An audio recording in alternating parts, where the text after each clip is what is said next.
আপনি একটা প্রপার্টিতে যদি ইনভেস্ট করেন তাহলে এইটা আপনাকে 5 বছরে বাকি যে অন্যান্য যে দুইটা ওয়ে বললাম, গোল্ড অ্যান্ড ব্যাংক, এটার থেকে আপনি বেশি লাভবান হওয়ার সুযোগ থাকবে। কিভাবে লাভবান হওয়ার সুযোগ থাকবে এটা নির্ভর করবে আপনার উপরে। আপনি যদি শুধু সস্তা প্রপার্টি খোঁজেন সেই ক্ষেত্রে আপনি লাভবান হতে পারবেন না। আপনাকে কয়েকটা জিনিস বিবেচনা করতে হবে যে আপনি যে জমিটা কিনবেন বা যে ফ্ল্যাটটা কিনবেন এটার লোকেশন কোথায়, এখানে কি ভবিষ্যতে এখানে আপনার ডেভেলপমেন্ট হওয়ার সুযোগ আছে কিনা, ভবিষ্যতে এখানে আপনার রোড হওয়ার চান্সেস আছে কিনা, বা অ্যাটলিস্ট এই মুহূর্তে রোড আছে এমন জায়গায়। কারণ একটা এরিয়াতে যখন আপনি ইনভেস্ট করবেন প্রথমেই খেয়াল রাখবেন যে রোড আছে কিনা। রোড থাকলে ওই জায়গাতে মানুষের চলাচল বাড়ে, মানুষের চলাচল বাড়লে ওখানে মানুষ বসতি শুরু করে, বসতি শুরু করলে আশেপাশে স্কুল, কলেজ, বাজার সব কিছু হওয়ার একটা চান্সেস চলে আসে এবং আলটিমেটলি জায়গাগুলো ডেভেলপ হতে থাকে। আমরা যদি আমাদের কুষ্টিয়া শহরের আশেপাশের কয়েকটা লোকেশন দেখি, ফর এক্সাম্পল খুবই প্রমিনেন্ট লোকেশন বর্তমানে হাউজিং। কুষ্টিয়া হাউজিং একটা সময় ছিল এখানে মানুষ প্রপার্টি কেনাতে খুব একটা আগ্রহী ছিল না। কারণ কি, হাউজিং অনেক দূরে, অত দূরে কে যাবে, এখান থেকে শহর কেন্দ্রিক চিন্তাভাবনা করেছে। But believe me, next Kushtia will be the housing. কারণ হাউজিং এখন যেই পরিমাণে ডেভেলপড হচ্ছে, হাউজিংয়ে আস্তে আস্তে ভবিষ্যতে মানুষজন হাউজিংয়ের দিকে শিফট হবে এবং হাউজিংয়ে আপনি সব পাবেন, school, college and each and everything আপনি হাউজিংয়ে পাবেন। এবং বর্তমানে হাউজিংয়ে অলরেডি প্রাইস অনেক বেশি এবং স্টিল এখন ইনভেস্ট করা লাভজনক, কারণ আগামী 5 বছর বা 10 বছর পরে hopefully it will be double. But other যে লোকেশনগুলো আছে, আমি যদি আরও কয়েকটা এক্সাম্পল দিই, কাইন্ড অফ চোরহাস মোড়ের পর থেকে কুমারগাড়া বা আপনার বিটিসির পিছনে এই জায়গাগুলো এখন অনেক ডেভেলপড হচ্ছে, ভবিষ্যতে আরও ডিমান্ড বাড়বে বিকজ অফ বিআরবি।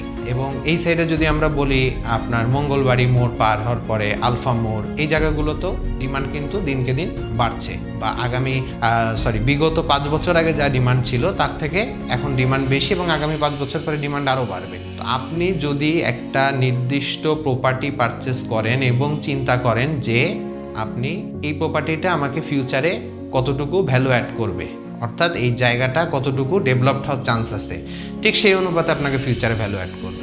এবং সেই ক্ষেত্রে বর্তমানে দেখা যাচ্ছে যে সবাই একটা প্রপার্টি হোল্ড করার মতো ক্যাপাসিটি হয়তো এই মুহূর্তে নেই। আপনার হাতে 15 লাখ টাকা আছে বা 20 লাখ টাকা আছে, আপনি 20 লাখ টাকাতে এই মুহূর্তে একটা প্রপার্টি কিনতে পারবেন না। কুষ্টিয়াতে বর্তমানে একটা প্রপার্টি কিনতে গেলে আপনাকে কাইন্ড অফ, যদি আমি একটা খুব মোটামুটি স্ট্যান্ডার্ড একটা ল্যান্ড ধরি, সেটার প্রাইস আপনার 30 থেকে 40 লাখ টাকা কাঠা, যেটা আপনার যদি একটা বাড়ি করার মতো জমিও কেনেন তাও আপনার প্রায় 1 কোটি টাকার কাছাকাছি পড়ে যাচ্ছে। তো 1 কোটি টাকা এই মুহূর্তে সবার হাতে থাকবে, এটা খুব একটা স্বাভাবিক বিষয় না। তো সেই ক্ষেত্রে হয়তো এমন হতে পারে আপনারা 5 জন বা 6 জন মিলে একটা ল্যান্ড কেনেন, হয়তো সবাই মিলে 20 লাখ করে দিলেন, 5 জন মিলে 1 কোটি টাকাতে একটা ল্যান্ড কিনলেন, কিনে ল্যান্ডটা রেখে দেন। 5 বছর পরে আপনি এই ল্যান্ডটাতে আপনারা হয়তো বা চিন্তা করতে পারেন যে আমি এখানে একটা বিল্ডিং তৈরি করব। সেই সময় আপনি 5 জন মিলে যে ল্যান্ডটা কিনলেন, আপনার একটা বিল্ডিং তৈরি হবে ওখানে হয়তো 2 ইউনিটের, সো 10টা ফ্ল্যাট। সো আপনি আরও 5টা শেয়ার ওখানে সেল করে দিলেন।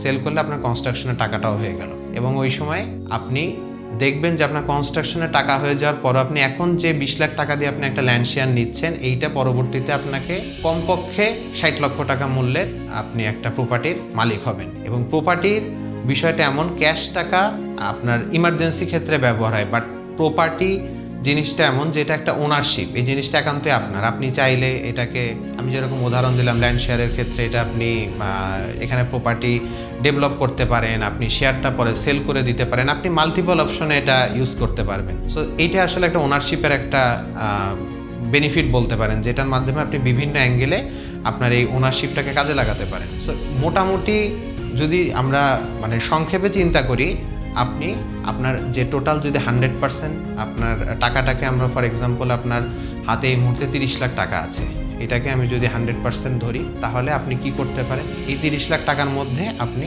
ফর এক্সাম্পল 5 লাখ টাকা আপনি ব্যাংকে রাখেন। কি কারণে? আপনার হয়তো পরবর্তীতে আপনার চাকরি না থাকতে পারে, আপনার একটা মেডিকেল ইমার্জেন্সি হতে পারে, বা আপনার হয়তো ছেলে মেয়ের বিয়ে শাদী, পড়াশোনা, যে কোনো পারপাজে আপনার এটা লাগতে পারে। সো 5 লাখ টাকা আপনি আলাদা করে রাখেন। বাকি যে আপনার 25 লাখ টাকা থাকলো, এখান থেকে হয়তো বা 5 লাখ টাকা আপনি গোল্ড কিনে রাখেন, অবশ্যই সেটা গহনা না, গোল্ডের বার। বাট বাকি যে 20 লাখ টাকা, এই 20 লাখ টাকা আমি সাজেস্ট করব যেটা আপনি একটা প্রপার্টিতে ইনভেস্ট করে রাখেন, এবং আপনি এটার যে রেজাল্টটা, এটা আপনি মোটামুটি 10 বছর পরে যেই দেখবেন যে আপনি খুব একটা স্টেবল একটা ইকোনমিক সিচুয়েশনে আছেন, যেটা হয়তো আপনার পরিচিত যারা প্রপার্টিতে ইনভেস্ট করে নাই, শুধু টাকা ব্যাংকে জমিয়ে রেখেছে তাদের থেকে। সো আশা করি আপনারা সবাই বুঝতে পেরেছেন।